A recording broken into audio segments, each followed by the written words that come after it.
Bienvenue dans votre émission Hello Ado, animée par deux personnes, oui, des jumeaux, l'un se nomme Pi, l'autre se nomme J, le tout mélangé, ça donne tout simplement PNJ. Où que vous soyez, qui que vous soyez, on vous dit respect total, on vous dit bonsoir, on vous dit bonjour, ça dépend du moment où vous êtes en train de nous suivre. En tout cas, nous les PNJ, on est là pour vous satisfaire pendant 1 heure de temps, de 16h jusqu'à 17h. J, bonsoir à toi. Jumeaux, tu as la forme? Ben ça va, ça se passe. Ouais, t'as vu. Je suis en mode rouge, Saint-Valentin. Saint-Valentin, c'est aujourd'hui? Ouais, c'est le mois de février. Et today c'est mercredi, donc c'est dans 2 jours. Ok. Et vendredi, vous n'avez pas émission? Voilà, t'as vu. J'imagine. On anticipe quoi. Toi-même tu sais quoi. Ok. Yeah. C'est la raison pour laquelle tu as mouvement Saint-Valentin la ñu wax, c'est le mois de février. Xam nga ne sama couleur mooy veuge. Ok. Tey gis nga forcé ma ko. Tey gis nga Mr J a habillé son jumeau. On m'a forcé la couleur rouge de mon jumeau. Toi, ça te va à merveille. Hein? Non, du tout. Ben si. C'est juste pour aujourd'hui, juste rouge, pour le 14. Ça te va à merveille. Et puis c'est terminé. Yaa ngi jantal nii. Ah bon? Mais xoolal noir bi moo koy veuge nag de. Tu penses? Ah ouais, laajal gars yi ñuy seetaan. Alors gars yi laaj naa leen kon. Gars yi laaj naa leen. Blanc bi la wala noir bi. Kan moo koy veuge actuellement quoi. Ma xool. bul tax ma néewal la doole comme d'habitude. ñi ñoo ngi naan marié bi ñi naan célibataire bi noir bi wala blanc bi. Parce que Apulaay moom man la faral xaw ma nag mannequin bi. Waaw. Yeah, donc today les PNJ sont habillés par une charmante demoiselle connectée depuis la France, notamment Lyon. C'est une lyonnaise. Une lyonnaise? Voilà. Ah bon? Donc elle se nomme tout simplement Koura. Koura. Moi je l'appelle Koura la lyonnaise. La lyonnaise. Qui est habillée today les PNJ en mode spécial Saint-Valentin. Mais li dafa mel ni dafa tàng de. Non tey la egsi quoi. Tey matinal bi avant may ñëw TFM laa dem jëli colis bi. Made in France la jógee nii ah. étiquette yi léegi laa ko wàccee nii sax. dagg nga sa bos est-ce que. Ah si non dagg naa ko non xaaral ma ñëw defaral la. non quand même dagg naa ko. non c'est bu ginnaaw lii day. ok. tournel waaw lii day dañ bees la. ah bon bees la lii ni nga koy def. non dama ko fàtte woon. yaa ngi door a wax kay. bees la sama waa ji. yaa ngi door a wax. yeah donc ci tàng bi laa ko récupéré nag dafa xam suñu taay nag ñëw rek. def fashion nii. sol ko nii quoi. super kon numéro bi ma joxe woon keroog 77 244 22 22 fat jot. il est bronché. jot na la yónnee ay modèles. waaw gis nga. ah mais c'est extraordinaire. ko man moom rouge moo koy vrèche moom. waaw gis nga nag donc émission bi du PNJ ñoo ko moom yéen a ko moom donc Koura une lyonnaise qui avait l'habitude de regarder les PNJ à la télé. moo solal seex yi tey dégg na ji joxe na 77 244 22 22. mu jël décision solal PNJ donc di ko remercier moom la lyonnaise connectée depuis la France. Lyon di leen wax ne Marseille Lyon tey la ñuy jouer seen quart de finale Coupe de la France hein. Je suis un 100% Marseillais mais tey comme que lyonnaise moo ñu solal. est-ce que du ma xaw a sax supporter Lyon tey. En tout cas Coupe de France bi tey du yomb hein. Marseille Lyon alors sur ce bien sûr. mais puis des na waa Salon Dia ñoo jaar fii Almadi quoi. Oui. Almadi Salon Dia donc de passage bisous à toutes les filles hein. Connectées depuis Salon Dia en train de nous regarder. De la part de Master G. ok donc Salon Dia bien sûr moo fa jaar man après naa leen wax kan moo jaar ci bopp bi ak kan moo jaar bien sûr ci coiffure bi. donc di ko remercier ñoom ñu ngi juste en face Brioche Dorée Ouest Foire. connecté à mon ami Laye connecté à le boss mention spéciale à vous tout à l'heure je vais donner le numéro. Pour vous faire beau hein, les gentlemen pour préparer bien sûr. Ah ouais il le faut c'est la Saint-Valentin bien sûr. Faut être tout beau tout mignon et puis waajal vendredi beeg samedi bi. Tu sais, le week-end magique. Le vendredi et le samedi, vous serez où? PNJ. Ouais, donc PNJ seront PNJ en discothèque. En discothèque le vendredi comme le samedi aux Almadies, affaire de VIP là, def fashion, def classe. Ñëw Almadies bien sûr, rond-point Ngor. En face Brioche Dorée.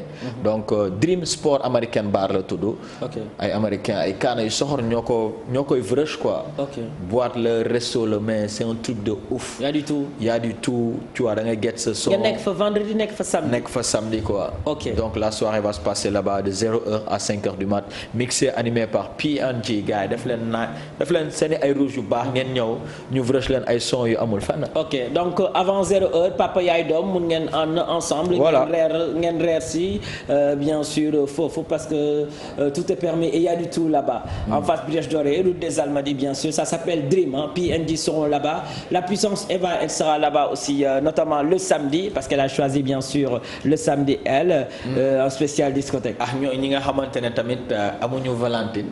Valentine yi dinañ fa bëri maanaam xale yu jigéen yu rafet yi. yu fashion yi. les célibataires. waaw dinañ fa bëri. gars yi su ñëwee seen cas bi quoi yéen. gars yi su ñëwee dinañ fayee ko.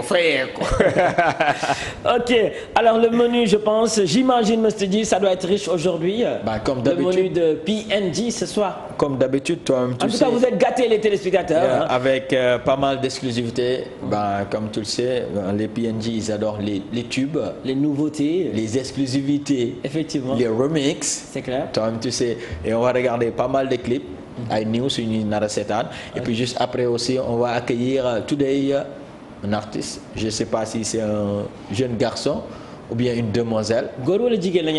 Voilà la question que tout le monde se pose. Damay nar a teg ñaari clip. léegi si ñaari clip yooyu ñu ñuy seetaan. dinañu wax naan góor la wala jigéen la. kan la ci war a doon. ak Saint-Valentin bi nii. Hein?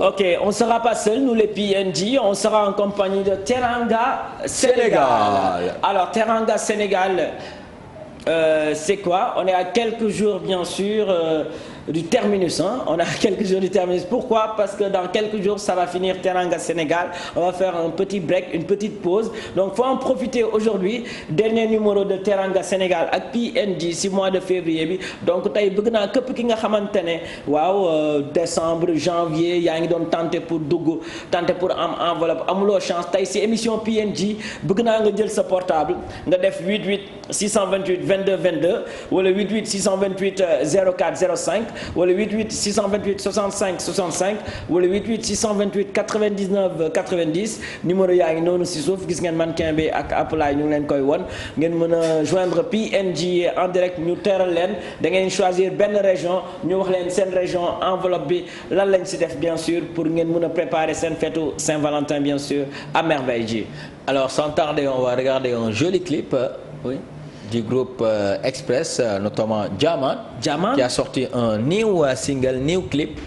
Voilà, donc on va découvrir au plaisir des lovers, des amoureux, le best là. Est-ce que xam nga ne suñu seetaanee clip bi immédiatement damay jël benn téléspectateur. Aïcha. Kon gars yi pare leen. C'est comme tu veux. Let's go. Mais copain sa yaram tàng na de télé 14 jotagul la 15 jotagul ah Gilles mu ngi wane boppam donc au plaisir bien sûr de Jaman connecté depuis la France aussi il est parti pour quelques semaines là-bas génne ay tube yu nice notamment tube bi nga xamante ne moom ngeen seetaan léegi di remercier képp ki nga xamante ne fans Jaman nga mention spéciale à toi premier clip bi nag maa ngi koy may sama bébé d'amour la puissance bien sûr gros bisous à toi c'est pour toi. Moi personnellement je l'offre à la femme de ma vie bien sûr qui me regarde actuellement. Enfin, elle va dire non. Voilà, donc la femme de ma vie qui me regarde actuellement, connectée depuis la petite côte Mbour. Donc, gros bisous. Elle se nomme tout simplement Mamie Ange. C'est la maman au jumeau PNG. Y'a comment? Voilà, donc c'était le son, bien sûr. Enfin, Mr. G va dire non. Give me. Ok. Voilà. Alors, j'en profite pour faire une mention spéciale, bien sûr, à tout le personnel du commissariat central, en face, ici, non loin de Saint-Joseph, à 4e, à police 4e, jamono ji ñëpp a ngi seetaan, notamment, bien sûr, Roland Diatta, Mamadou Mbaye, Omar Konté, Aliou Diouf, Diadji Diouf, Fari Ndiaye, Joachim Mendy, Emmanuel John, Ange-Marie, ils sont nombreux connectés depuis la police, mention spéciale à Maritaneng. Tout le monde, il est dedans. La police 4e, ça se voit que les hommes de tenue sont en train de nous regarder. Yeah. Donc, dafa jeex jamono jooju gars yi di laqatu hommes de tenue. Non, ils sont non, si émission bi ngeen bokk. Yeah, donc voilà. Les hommes de tenue, les policiers, les gendarmes, les sapeurs, les douaniers. J'en profite aussi pour faire mention spéciale. Oui, dafa mel ni am na kenn ku nekk si line bi de. Allô? Oui, bonsoir. Bonsoir. Vous allez bien? Ça va, alhamdoulilah. Et vous appelez comment? Aminta. Aminta comment? Aminta. Fall. Fall. C'est madame ou mademoiselle? Madame Fall ou bien mademoiselle Fall? Allô? Mademoiselle. Mademoiselle. Ok. Mademoiselle, xaaral ma passe le célibataire bi nga wax ak moom. Non, bu ko defee noonu. D'accord. Ok, yaa ngi ree de. Mademoiselle Fall. Et tu nous appelles d'où? Depuis Waguñaay. Waguñaay? Oui. Donc il y a des branchés là-bas à Waguñaay. Oui, ñoo fi fekk bien. Yeah, kon moo ngi neex. Waaw, ça va, tranquille. Émission bi yéen a ngi koy enjoy bu baax. Waaw, ñu ngi koy enjoy bu baax. Mais mademoiselle Fall moom naka lay préparer Saint-Valentin bi? Saint-Valentin. Waaw. ah.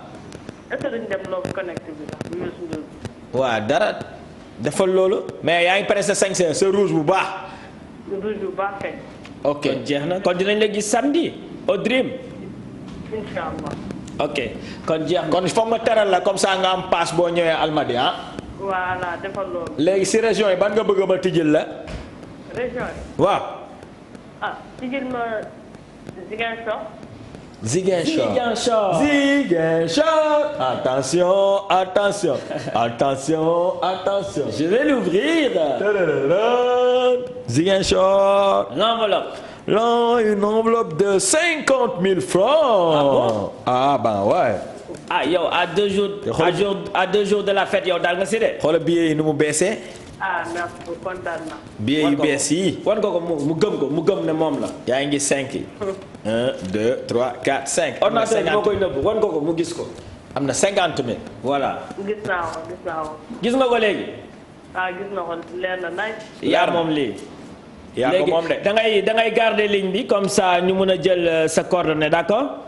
d'accord parce que. kan ngay may dédicace en direct balaa ngay dem. maa ngi koy may ñëpp. tout le monde il est dedans. toute la famille waaw ñëpp a ngi ci biir. ok c'est super bisous à vous mademoiselle Fall. elle est très gentille elle s'appelle. ma def ko nii comme ça fàtte lu quoi. sa waay mademoiselle Fall moo ko moom de. waaw donc naa ko yónnee. elle habite Dakar waaguñaa soriwul. waa Dakar ñoo woote tànn Ziguinchor. waaw yow mi di ñu seetaan fan nga dëkk. lan ngay xaar pour. puis waa Italie ñoo ñuy seetaan tamit. waa Italie Mati bien sûr Mati le joueur de footballeur le footballeur bien sûr avec sa femme Tiziana. Simone Perrotta bien sûr. moo tax Simone boobu nga doon dégg. waaw le grand joueur Tiziana Simone. donc fils de ancien international Marco Simone xam nga joueur boobu. voilà et ses enfants bien sûr Samba Ndao et Omar Ndao depuis Italie et Mati. big up à toi ça fait depuis Kaolack ngay wax waa Ifragel ñu ngi leen di bëggee waa Kocc waa Jamono waa Ifan yéen ñëpp waa Kaolack bëggee de passage aussi sànq yaa ngi doon wax waxu homme de tenue donc samedi bi passé amoon na benn tournoi Dakar Sacré-Cœur qui est posé la GFM contre Sagam Sécurité match de football la woon quoi donc ñëpp xam nañ ne PNJ dañ bëgg football. waaw tu vois avec ñoom Aba waa GFM rek. Balaxman rappeur du yaa dugaloon. waaw gars yi dañ koy non attaquant la tamit. c'est vrai heure bi waroon na fekk ma koy ñàkkanteeg Sadio Mané mais xam nga rek. xoos bi quoi. passion bi quoi. voilà donc di leen masalu door nañ leen ñaata 2 buts à 1 ah. 2 buts à 1 waa Sagam Sécurité ah door mu toog la woon donc ñu door leen 2 buts à 1. ok ku dugal pardon. moo dugal wax ko rek gars yi. ah ok non da nga naan dafa doublé. waaw ñaar mais Aba moo la passe ah. waaw 2 passes décisives de Aba doublé de Mr Ji et Aba kontaan naa si passe yi jantal boo. ok donc mention spéciale. mais Ji bëggoon naa dugal tamit dama ne ko non non grave benn la rek. à toute l'équipe de la GFM en train de nous suivre on vous dit félicitations ils sont en 8e de finale pour le tournoi. donc tournoi bu njëkk bi ñoo ko remporté woon c'est tournoi presse la woon mais amoon na beneen tournoi boo xamante ne tournoi Dakar Sac lañ koy wooyee. alors sur ce je viens de prendre. voilà mademoiselle Fall. ouais mademoiselle Fall merci à elle. continuez à nous appeler les numéros magiques 88 628. 22 22 04 05 65 65. 99 90 pour communier bien sûr avec les PNJ. di profiter di wax un joyeux anniversaire à tous les natifs de ce jour. à tous les natifs du mois de février ñu ngi leen di wax happy birthday de la part de PNJ. Alors notre deuxième clip, rapidement j'ai envie de voir les 2 clips qui vont nous permettre de savoir qui sera notre invité. On a regardé les clips de Jaman. Oui. Alors selon vous, est-ce Jaman qui va se mettre ici au milieu ou bien les clips d'une demoiselle sous le nom de Astar. Astar moom tamit dafa génnee lu bees tàq xam nga nee naa man dama bëgg lu bees. loolu tur la Astar. ok papa ma gars noonu la ñu ko tuddee Astar. waaw. ok moom la ñuy seetaan clip bu bees boobu. signal ñooñu am na kenn ku si war a ñëw. voilà donc Astar on va regarder le clip Santana. moom génne woon na yaay non. voilà génne woon na benn clip tuddee ko wax ma fi nga nekk. ok yaay booy la ko. et puis juste après elle vient de sortir un new clip. intitulé Santana. let's go ñu xoolee Astar ñëw. Astar bien sûr Santana puis alors ce clip bi. Santana c'est trop original. trop mortel. donc chapeau à elle chapeau à Jaman donc je sais pas si ñoom ñaar kan lañ ci war a. kan la ci war a doon. tout à l'heure Jaman moo nar a taxaw fii wala Astar. c'est une question c'est permis de répondre. ku trouvé tamit damay tijji léegi si enveloppe bi may ko teral ko tamit. Pourquoi pas? C'est clair. Pourquoi pas? C'est clair. Ah ouais. Donc la Mifa Kouthia Show en train de nous suivre. Diarra bu Kouthia Show. Kouthia, mention spéciale à lui, à toute l'équipe de Kouthia Show. Chapeau à vous qui régale les téléspectateurs de la TFM chaque 18h. Alors sur ce, je vais prendre mon deuxième téléspectateur en ligne. Yeah. Au 88 628 22 22. Au 88 628 04 05. Au 88 628 65 65 88 628 99 90. Qui sera l'invité des jumeaux PNJ selon vous aujourd'hui dans Hello Ado? Yep, c'est clair. On lui dit bonsoir si c'est bon. Ou à Mauritanie, ñu ngi seetaan Laguel, bisous à toi avec toute sa famille bien sûr. Ou à Gambia aussi, ñu ngi leen di jaajëfal bu baax. Espagne, Thérèse from Espagne avec son mari bien sûr René, Alphonse, la Mifa, la famille. Alfonso. Ok. Et Hamza, le grand footballeur, mention spéciale à toi. Allez, on prend un téléspectateur si c'est bon.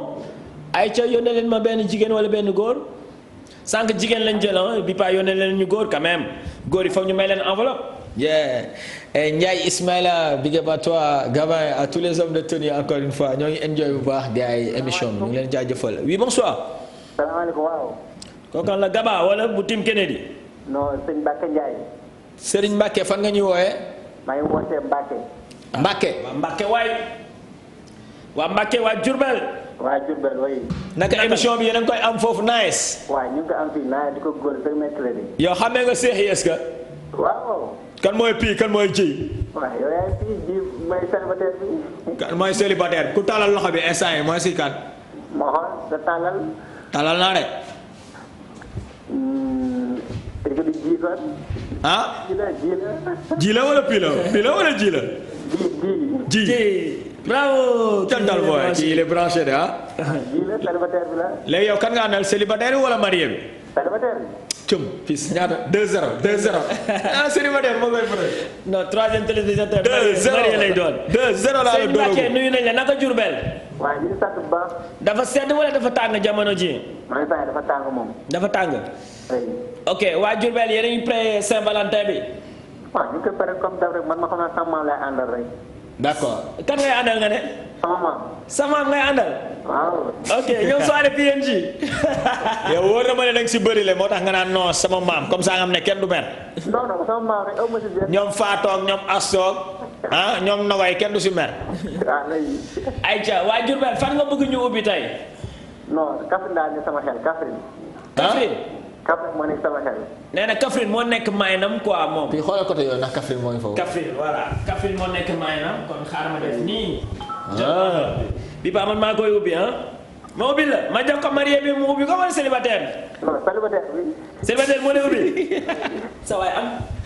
mais nu mu demee noonu ba gars yi dina daw noonu. garaaw non géral rek garaaw. dañu bëri Sénégal nag célibataire yi. yaa teel séeréer. ok. ok xaaral ñu tijji lii ah puis lii dafa mel ni enveloppe la de. enveloppe 50 000. 50 000. oui. nga woote nii rek ñu may la 50 000 en direct. dafa neex sax. xaaral ma compter ko moo gën a wóor. sa waay li neex na de. 2 3 4 5.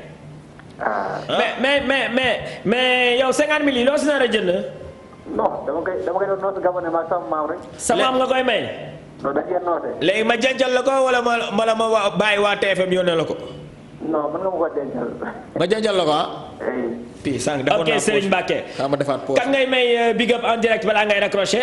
waaw maa ngi koy may Papi Salara ay ñoom Loufa. oui. moom sama cos bi moom riche na. ok kon da ngay garder ligne bi comme ça gars yi jël sa numéro téléphone d'accord. soo mënul ñëw fii bien sûr dinañ la ko envoyer via bien sûr Orange Money. Alors sur ce merci à Maké Serigne depuis Diourbel waa Dakar woote nañ ñu ubbi leen Ziguinchor waa Diourbel woote ñu ubbi leen Kaffrine mais yow mii di ñu seetaan ba léegi woote goo. mais ba léegi mën nga am chance même soo dugul il suffit juste de nous appeler et puis de nous laisser votre nom vous aurez la possibilité de gagner ça. Ça c'est la clé. La clé, bien sûr, de la réussite. Pourquoi? Parce que ça va vous permettre d'avoir une voiture de couleur rouge. Donc le grand tirage, ça sera bien sûr ce week-end. Must G. Ah bon? oui. mais imagine le week-end bi nii ak sama rouge bi nii ma gagné oto bu rouge bi nii. wala man bokkuma si. alors samedi am na benn soirée bu ngan tamit bu am King Fahd Palace waa Prince Art tous ces artistes seront au rendez-vous Viviane et autres bien sûr. puis parlant de Viviane xam nga nu ñuy def. ñoom Coppee dafa génne album bu bees. léegi dama koy may si Sénégalais yi benn extrait bu ndaw. dafa def benn featuring avec Fally Ipupa mais son bu soxor. loolu dégloo guñ ko xam naa. ok Père Am tijjul sama son fii ñu may leen. Père Am tijjul ma expliquer gars yi en même temps bien sûr King Fahd Palace di ngeen gis Titi di ngeen gis gars yi ñoom Souleymane Faye Aby Ndour.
Et c'était Viviane bien sûr featuring avec Fally Ipupa exclusivité lu bees le new album de la diva la charmante Unabel Regards Vivi.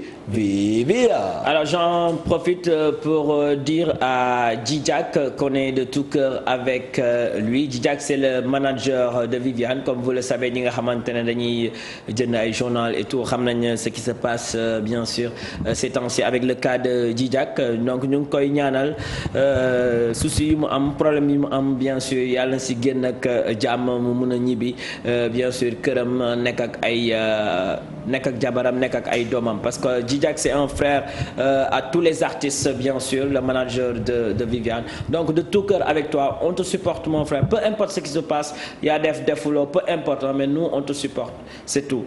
N'est-ce pas, Gilles? C'est clair. Donc, comme vous le savez, PNG avec pas mal de nouveautés, des hits, des exclusivités. On vient d'écouter le new son, bien sûr, de la diva Viviane. Il y a aussi les demoiselles. Le groupe Safari. Tu connais le groupe Safari? Safari, oui. Il y a Maria, il y a Defa et Khadija. Khadija, oui. Elles sont au nombre de 3. Oui. Nous avons gagné son bu bees tàkk uniquement dédié pour la Saint-Valentin. Ah bon? Des coquilles. Un son ou bien un clip? Son. New son. On va l'écouter aussi. New son. ah yow yaa ngi yàq ah. New son. ayca clip bi sax génnagul. lu bees la ñu déglu ko. Safari. ayca. dama ko yàgg bis yàgg naa ko bëgg bis. moom de dafa yàgg sama xol bi lee. daf may dosé di ma vexé du ma faale.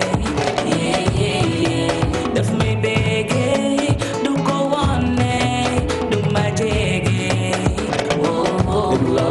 waaye man de dinaa ko am gëm leen ne dinaa ko yar man kii de dinaa ko am waajile man de maa koy moom man kii de dinaa ko am gëm leen ne dinaa ko yar man de faana dinaa ko am waajile man de maa koy moom waaji first time ma ko gisee la get no feeling man dana ma yàgg baale waaji first time ma gisee la get no feeling moom dafa mujj baale waaye man de dinaa ko am gëm leen ne dinaa ko yar man kii de dinaa ko am waajile man de maa koy moom waaye man de dinaa ko am gëm leen ne dinaa ko yar man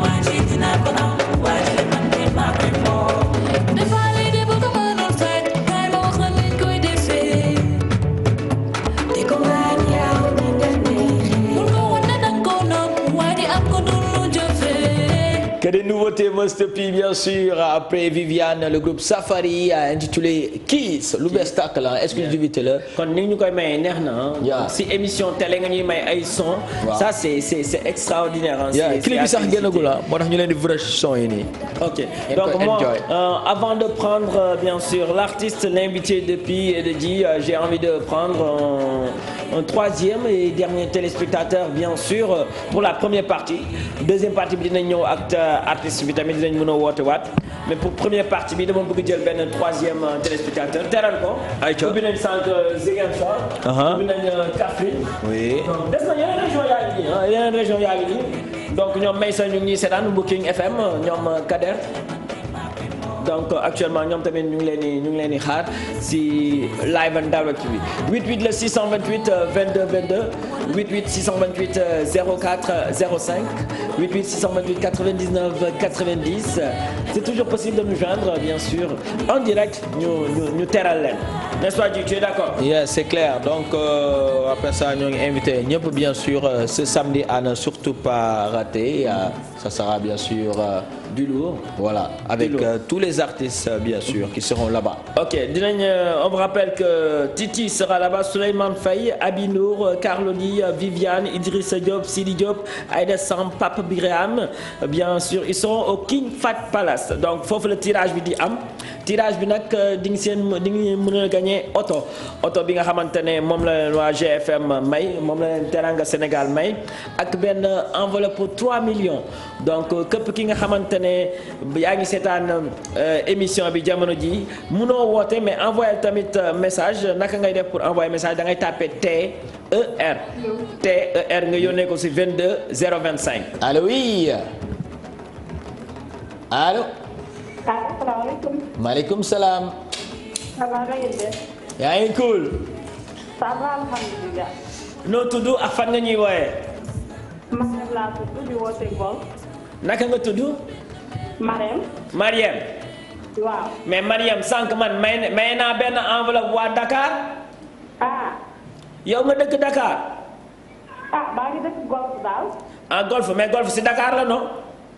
Golf si Dakar la kay. yow defe naa xam naa yow da ngay woote pour dédicace rek mais woote woo pour enveloppe de lii damay woote pour ci cadeau monsieur. cadeau monsieur daal ngay wuti. da ngay waajal Saint-Valentin. loolu de laa bëgg. yow da nga am jëkkër wala. bien sûr. bon. les mariés les mariés. nee na bien sûr. ñun la ñu wax léegi yow sa jëkkër nu mu tudd. dinaa leb tur bi rek. da nga koy leb. ok waaw bàyyi ma leb wax. léegi soo amee cadeau di nga ko teral vendredi wala samedi. bien sûr. mais naka nga koy teralee lan nga koy jëndal comme cadeau. lu ma koy jëndal comme cadeau damay xool lu mu gën a bëgg rek te mu nekk surprise ci moom. yow dafa mel ni sa jëkkër ginaar la gën a bëgg xanaa da nga koy reyal ginaar. waaw bëgg na ko trop. bëgg na ginaar de trop sax. ok kon il faut ñu may la benn enveloppe nga jënd ay ginaar yu bëri nga teral ko. y a pas de souci. am na ay kii pour Saint-Valentin bi ay menottes tamit yu ñuy jaay. waaw loolu yëpp ci lay bokk. waaw ayca léegi ban région lañ lay ubbil. ban si région yi nga bëgg ñu tijjil la. ban si région yi Tambacounda. Tambacounda mais ni nga ko waxee dafa naay sax. Tambacounda. yow da nga joŋee de sa jëkkër kontaan na de waxaatal Tambacounda bi ñu xool. Tambacounda. gis nga. tijji loolu ayca comme que vous êtes marié kon marié bi moo lay tijjil sa enveloppe. y a pas de souci. waaw ok alors marié. marié nga ne noo tudd. Mariam la. Mariam. waaw. 10 20 30 40 sonn naa sax 50 bravo. allez Mariam. macha allah merci beaucoup. 50 000 ñaata ginaar nga si mun a am. mën na am lu bëri ak plus. ak frite ji dal na si. acca gardez ligne bi ñu jël sa numéro de téléphone d'accord. ok merci. allez bisous et félicitations à la mariée qui veut faire plaisir à son mari. waaw j'en ai ouvert 3. léegi nag bàyyil sama artiste bi après mooy tijji beneen muy 4 tey damay maye ba 4. non bàyyi ma maye 3 rek. non bàyyi ñu dolli mais artiste bi après mooy tijji nag. doy na tijji 1. Ah ouais. Aïcha, donc on va regarder un joli clip. Quel est le clip que tu vas nous proposer, Mr. Dji, avant de revenir pour accueillir notre invité? On va regarder bien sûr. J'espère.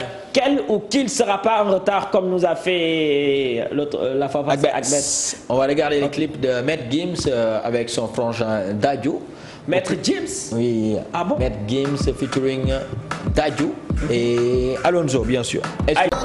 Mention spéciale, bien sûr, Mr. G. Ouais, Alors, c'était Maître Gims, bien sûr, featuring son frangin Dadju. ok, alors ce sont de Maître Gims. Moi, je l'offre à mon coiffeur. Hein. Il s'appelle tout simplement You. Donc, képp ku bëgg Saint-Valentin nga coiffé ou coiffure bu nice comme Mr. P. da ngay woo You jël leen si 739 05 55. Je répète, pour les jeunes garçons ou bien pour les mamans qui ont de jeunes garçons, bien sûr, faites-vous beau au 739 05 55. You, mention spéciale à toi et merci. mais kon man tamit xaaral ma joxe waa salon Dia fii si Almadi. mun ngeen woote foofu def seen réservation def seen ay tresses yu nice yu amul fenn. biir Almadi fii juste après TFM.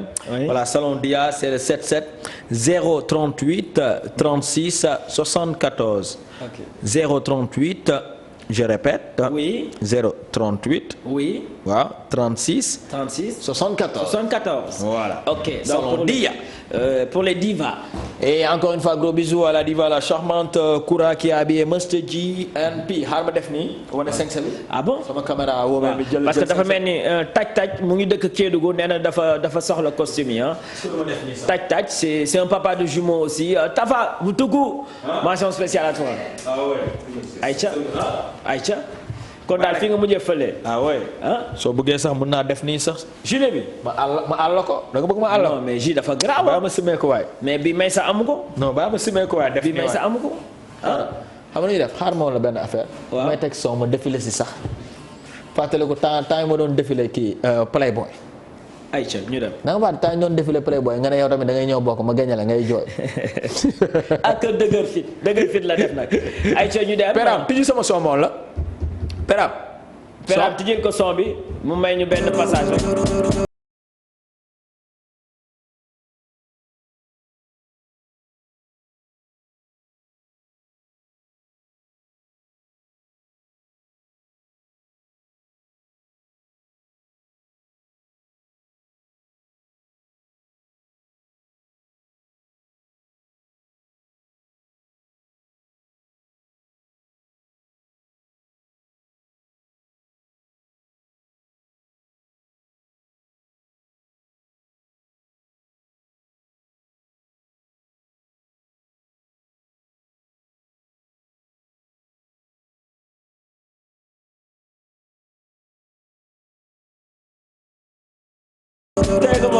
dégg boobu alors ji bëgg naa sàcc sa portable bi si 244 22 22 tamit xool quelques messages parce que am na ñoo xamante ne depuis tout à l'heure ñu ngi jéem a dugg tamit mënuñu dugg liiral ma foofu 3 messages rek. après mu jël keneen balaa suñu invité bi di ñëw bien sûr rapidement si 77 244 22 22 tu me lis 5 petits messages. 5 petits textos bien sûr moo ngi nice Mr. G Noiri moo dak Bosso Pi signé Noëlla depuis Thiès. ça va oui ma.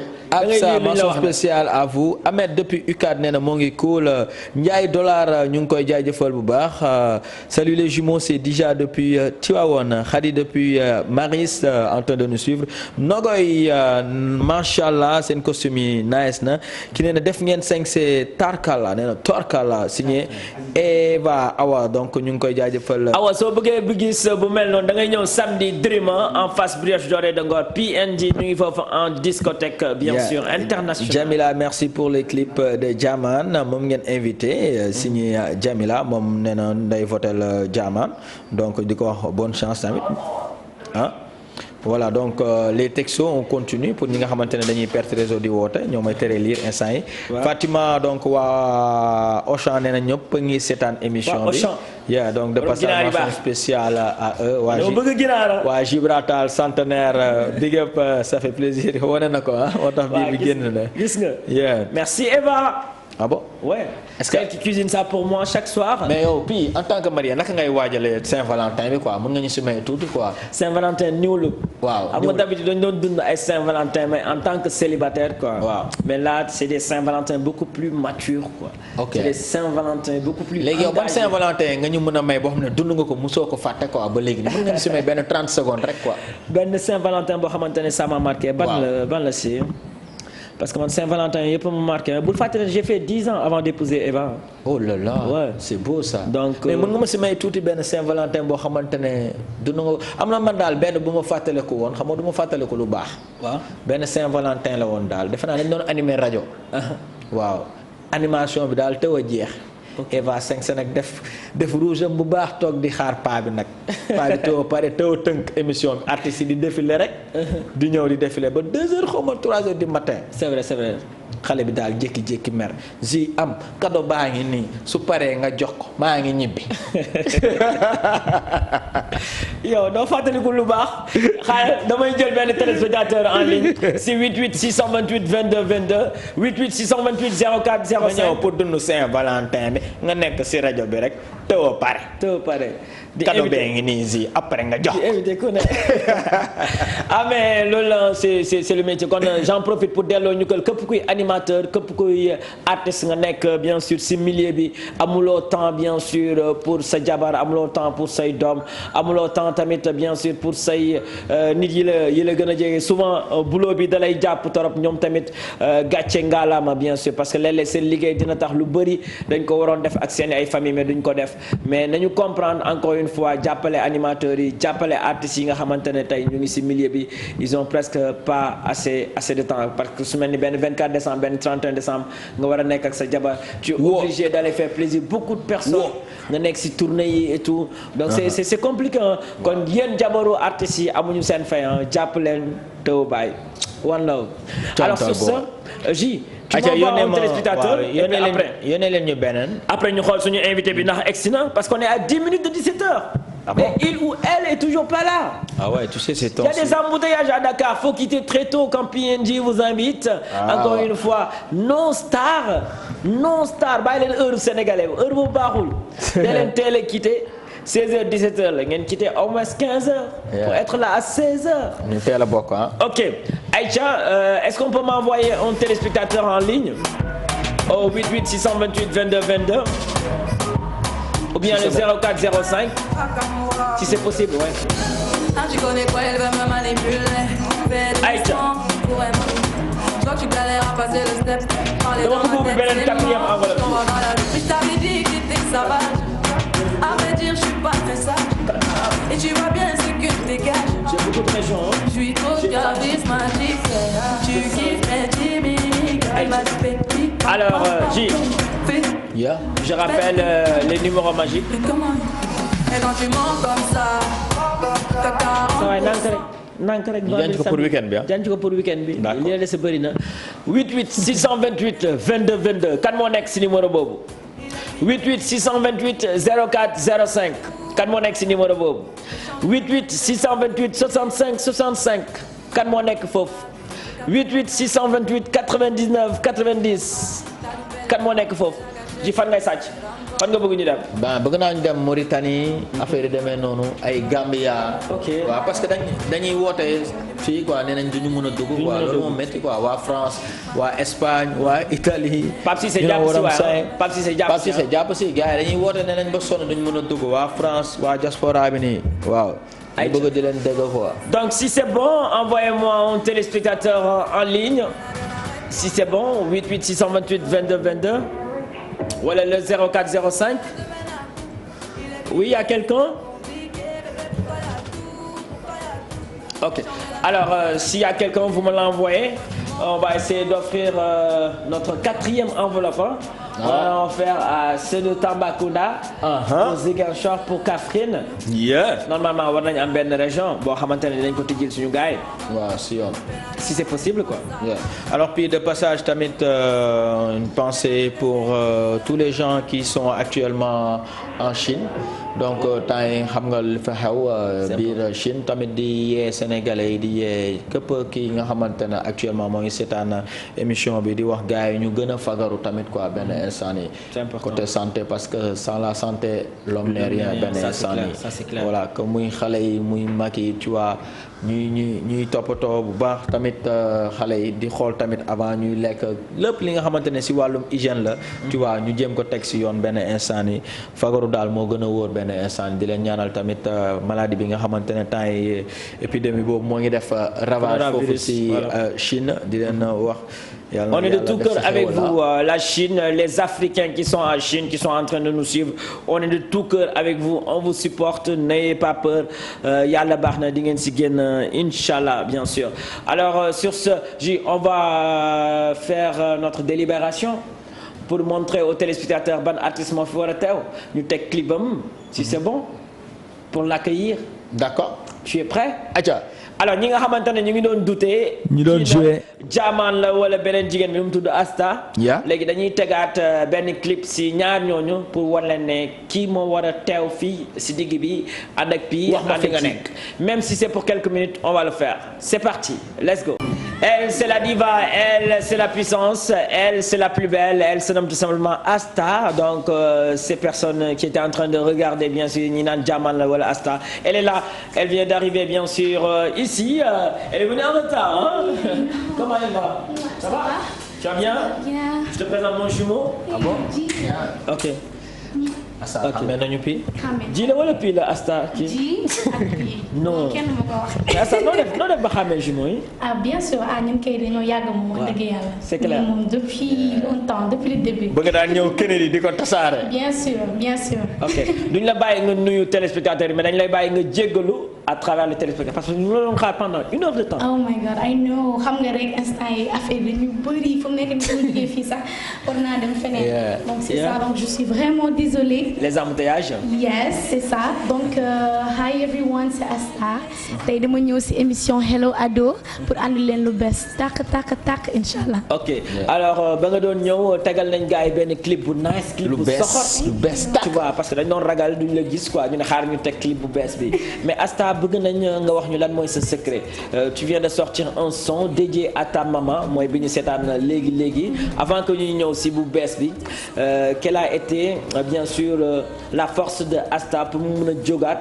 malgré ce qui s'est passé parce que xam nañ ne xale nga te xale d'habitude day bëgg yaayam day collé yaayam très tôt en étant jeune nga sa yaay génn àdduna naka la def ba tey nga jógaat pour mën a amaat doole nekkaat ci scène bi. effectivement ndax boo gisee son bi mu mujj génnee mu ngi tudd sant naa parce que dama am entourage bu nekk sama ginnaaw y a beaucoup de gens qui m'ont soutenu parce que comme ni nga ko waxee rek même pas ci musique yenn yi bu la dalee da ngay bëgg a bàyyi lépp mais gis naa support bi parce que boo amee support lu tax ngay bàyyi parce que ñu nekk ci ginnaaw di la encourager di la pousser di la dooleel pourquoi arrêter comprendre nga donc c'est ça xam nga surtout ak yéen aussi je vous remercie waa TFM Fefsi Félix le team tout le monde maa leen di remercier bu baax a baax exactement depuis le début bàyyi ñu benn yoon ñu gëm sama talent gëm ni benn jour dinaa dem donc genre nit ñooñu noonu boo ko amee ci sa vie tout est facile da ngay fàtte lépp nga juste nga am benn but nga ciy dox.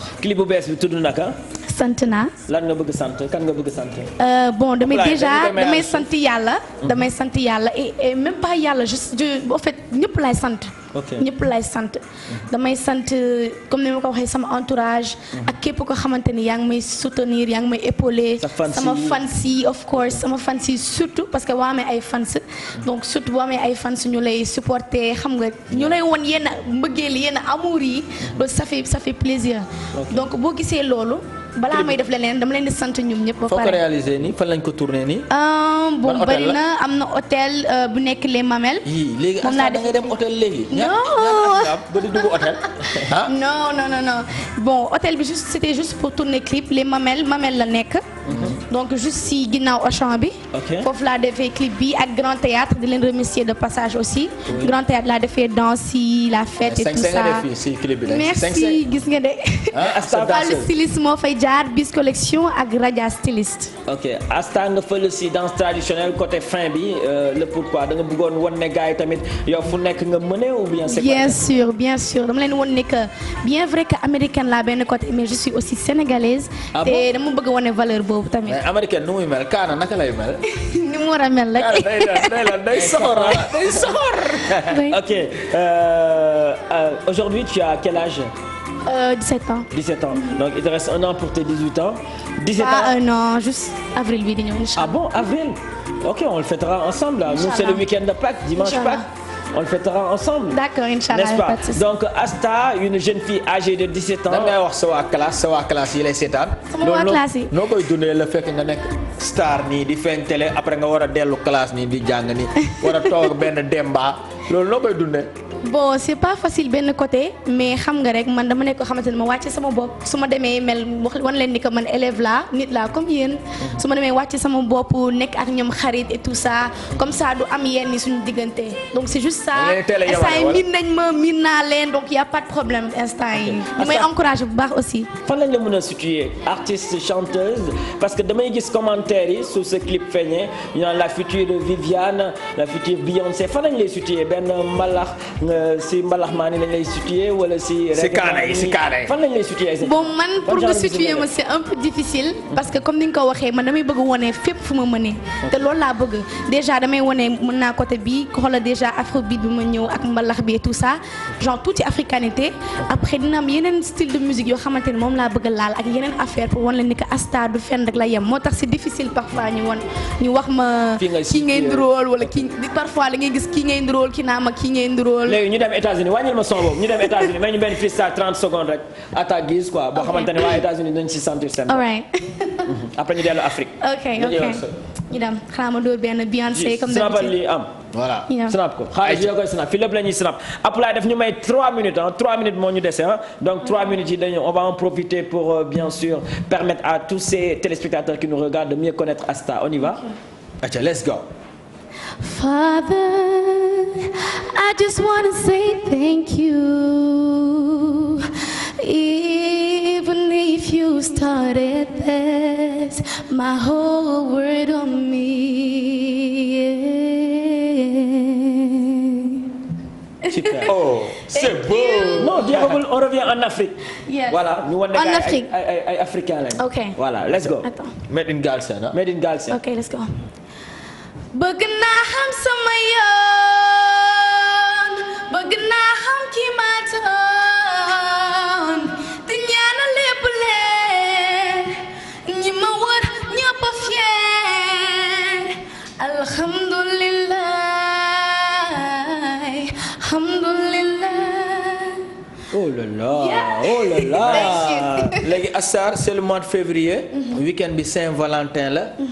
lan moo waral nga bàyyi ba février génnee lii sant naa bi wala dafa am loo xamante ne tamit yaa ngi koy projeté quels sont les projets de Asta dans l'immédiat ak Saint-Valentin week-end bi Asta naka la ko nar a dundee ak kan la koy dundal. bon man studio bi laa ko nar a dundalee. non c'est pas parce que télé la ñu nekk nii wala non. tu vois gars yi c'est instant déjà ma ne nekk sa bopp déjà bëri na. donc studio. école. déjà gëm naa ne charge bu bëri la si man déjà. voilà ok les projets d'Asta dans l'immédiat parce que on a un problème de timing.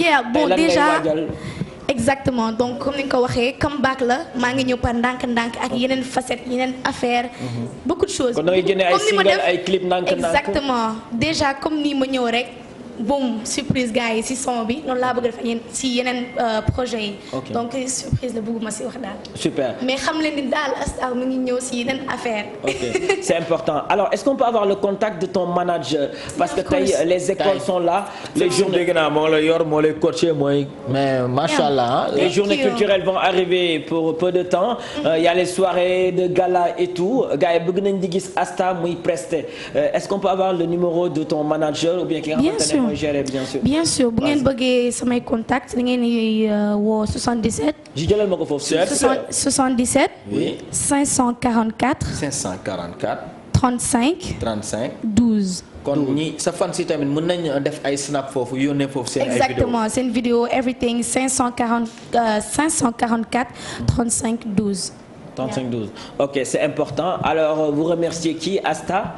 Aujourd'hui, les téléspectateurs sont en train de nous regarder. Bëggoon nañ gën a yaatal émission bi, mais il y a beaucoup de publicité qui doit passer tout de suite là, comme ça, juste après notre émission. Exactement. Donc, kan ngay remercier? Bon, déjà, je vous remercie, vous, PNG, ndax boobu ba léegi bàyyiwoo leen, waa TFM, Félix Production et son équipe. Il y a aussi sama team, sama staff. Tout ce staff bi nga àndal, les belles femmes là. moo ma solal tey, Fallou Styliste, mais maa ngi koy remercier bu baax. Oui. Et Issa Greffage, maa ngi koy remercier.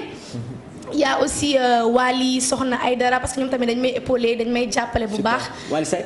Wally Soxna Aydara maa ngi remercier sama famille et mes fans aussi ñoom ñëpp maa leen di remercier bu baax a baax ci support bi et di leen wax ngeen xaar Asta encore et encore ndax mu ngi ñëw ci yeneen affaire Kani sama caméraman bi la bi. Alors, nous les PNJ, on va inviter Asta bien sûr ce samedi au Dream. Man samedi am naa fu ma couplé na. Jeex na. Kon mën na.